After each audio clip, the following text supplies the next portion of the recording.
इंदौर में एक ऐसी अनोखी शादी हुई जिसने भी इस शादी के बारे में सुना वो आश्चर्यचकित रह गया, क्योंकि एक अलका नाम की युवती ने पहले अपना जेंडर चेंज करवाया और फिर अस्तित्व बनकर आस्था नामक युवती से शादी की। इंदौर में पहली बार इस तरह की शादी हुई है।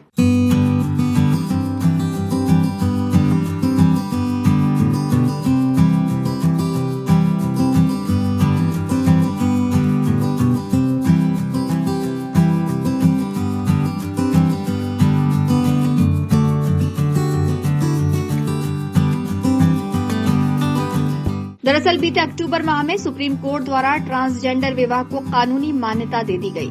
ये मान्यता मिलने के बाद अब जेंडर चेंज करवाकर शादी की जा सकती है, बशर्ते कि इसमें परिवार के लोगों को आपत्ति न हो।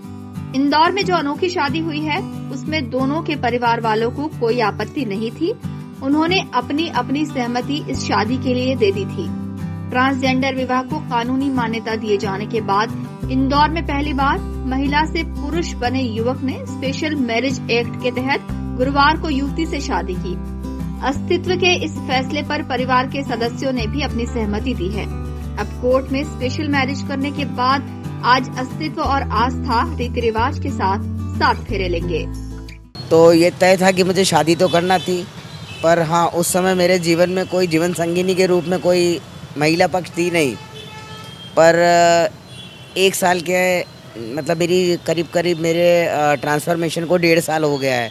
1.5 साल में मतलब मेरी सर्चिंग भी चल रही थी। 6 महीने हुए हम दोनों को एक दूसरे से डेट करते हुए, और 6 महीने डेटिंग करने के बाद हम भी बोथ डिसाइडेड कि नहीं, we are 100% made for each other. तो फिर हम लोगों ने फैसला किया कि हमको अब शादी करनी है।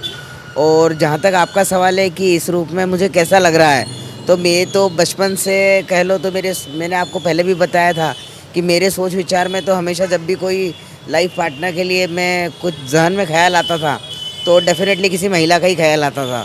तो इसलिए ऐसा कुछ वो नहीं लग रहा है कि भैया कि, पर यह है कि हाँ जो जीवन में चाहा था वो मैंने पा लिया। आस्था की अस्तित्व से 5 से 6 महीने पहले बातचीत शुरू हुई थी। आस्था का कहना था कि हमने बहुत विचार करने के बाद शादी करने का निर्णय लिया। दोनों परिवारों को भी कोई समस्या नहीं थी। इसके बाद दोनों ने शादी करने के लिए सारी कानूनी प्रक्रियाएं पूरी की और फिर गुरुवार को कानूनी रूप से कोर्ट मैरिज करते हुए परिणय सूत्र में बंध गए। एक्चुअली मेरी कहानी तो अभी 4-5 महीने से ही स्टार्ट हुई है।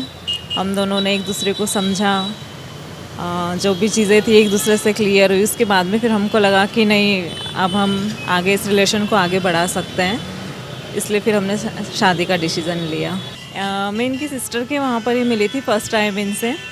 तब सिर्फ बातचीत ही चल रही थी। लव स्टोरी वाला तो एंगल था नहीं, वो बाद में शुरू हुआ है। अरेंज मैरिज ही बोलेंगे उसे। उसके बाद में लव हुआ है। नहीं घर के लोगों ने हमको मनाया है कि एक दूसरे के लिए परफेक्ट लग रहे हो, तो फिर हमने आगे डिसीजन लिया। इस अनोखी शादी में लोग तो कम थे, लेकिन इस शादी की चर्चा पूरे शहर में हो रही है।